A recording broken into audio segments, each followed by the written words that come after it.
Na strelišču Velenik pri Slovenski Bistrici je danes potekalo državno prvenstvo Zveze slovenskih častnikov v streljanju z vojaškim pehotnim orožjem.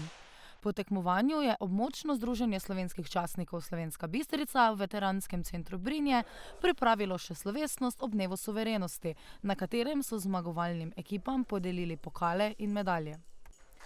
Hkrati so se podelila tudi priznanja mladim iz okoliških osnovnih šol in srednje šole. Za izjemen literaren prispevek na natečaju Moja domovina Slovenija je tako posebna. Prireditev so popestrili s kulturnim programom. Torej, danes je bil dogodek Zveze slovenskih častnikov, obeležujemo dan suverenosti. To je pomemben dogodek za vse, ki delujemo na obrambni strukturi. In Zveza slovenskih častnikov deluje po celi Slovenski vojski, vključuje tako častnike, vojake, podčastnike kot civile.